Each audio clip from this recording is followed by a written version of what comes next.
मंच पर उपस्थित आदरणीय Rohit Kumar Singh sir, secretary consumer affairs, general secretary CAT, आदरणीय Shri Rajiv Gupta ji, vice president FDS से, आदरणीय हेल्थ Banerjee, direct selling task force chairman और सभागृह में बैठे सभी डायरेक्ट सेलिंग एंटिटी के अधिकारीगण और प्रिय डायरेक्ट सेलर्स, मैं आप सबका बहुत बहुत आभारी हूं कि आज आपने इस मंच से मुझे डायरेक्ट सेलिंग के फेवर में अपनी बात रखने का मौका दिया।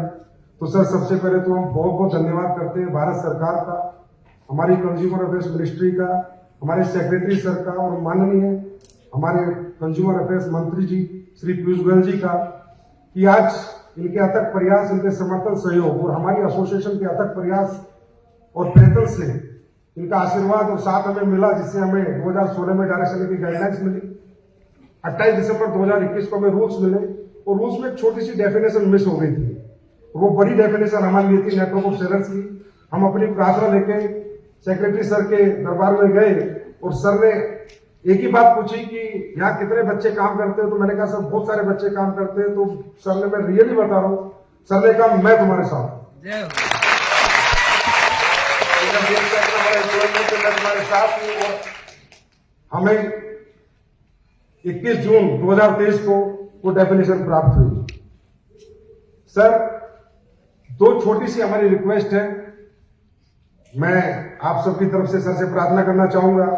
सबसे पहले मैं डायरेक्ट सेलिंग के बारे में थोड़ी सी अपनी एक परिभाषा देना चाहूंगा कि सर, जो हमारी डायरेक्ट सेलिंग इंडस्ट्री है, प्रैक्टिकली सेलिंग का बिजनेस नहीं है, शेयरिंग का बिजनेस है। यहाँ पर जो लोग काम करते हैं सर, वो ओल्ड एज भी होते हैं, यंगस्टर्स भी होते हैं, वुमेन्स भी होती है, मेंस भी होते हैं, इलिटरेट भी होते हैं और लिटरेट भी होते हैं। और सभी लोग यहाँ पर काम करकर एक part time income, full time और पार्ट टाइम दोनों तरह से करते हैं। कुछ लोग कंज्यूमर ही बन जाते हैं, कुछ लोग नहीं भी करते। और सर, यहाँ पर कोई भी व्यक्ति एक अपना नेटवर्क डेवलप करके एक रेम्यूनरेशन प्राप्त करके अपना भविष्य, अपना जीवन यापन करता है।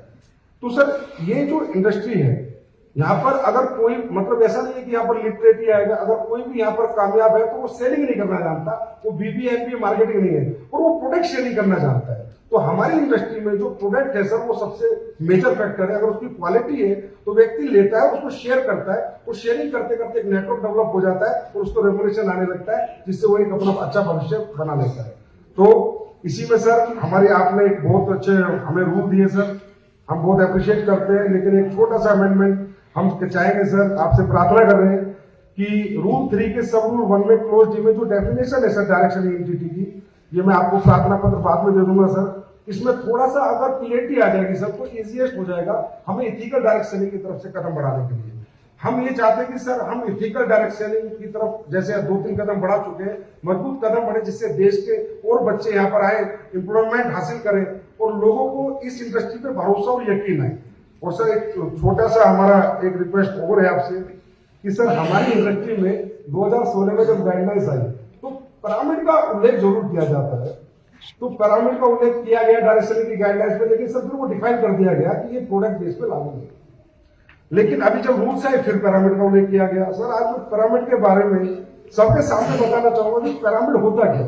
सर, पिरामिड होता है, कंपनी होती थी मनी रोटेशन, वो पिरामिड बनाती थी, एक स्ट्रक्चर बनाती है नीचे, उनको हम सीधा पैसा कंपनी को देते हैं। कंपनी ABC ऑटो फिलिंग करती है, DE फिर ऊपर पैसा देगी, फिर EFGH उनको पैसा देके फिर ऊपर पैसा देगी, और वो क्लैश हो जाता है सर 8 महीने 10 महीने में। तो वो पिरामिड से हमें कैसे जोड़ा गया सर, हम आज तक ही समझ नहीं पाए। डेफिनेशन आई कहां से, किसने दी, क्योंकि प्रोडक्ट बेस में तो पिरामिड बन ही नहीं सकता सर।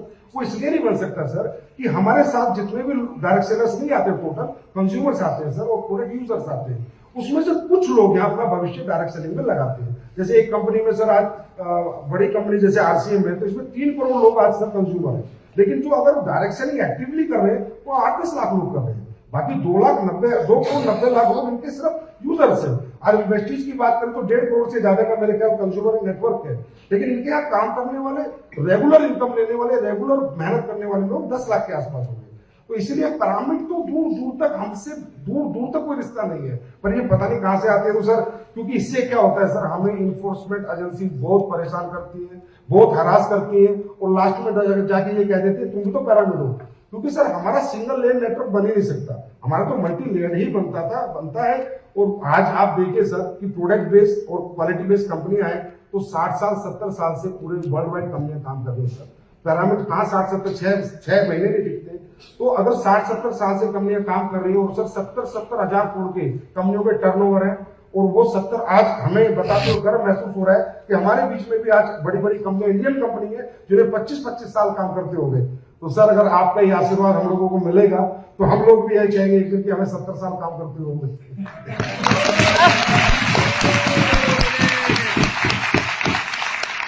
तो सर इसी ये प्रार्थना हमारी आपसे है सर, और ये प्रार्थना हमारी, मुझे पता है सर आप जरूर पूरी करते हैं। जो भी हमने आपसे मांगा है आपने हमेशा स्वीकार किया है।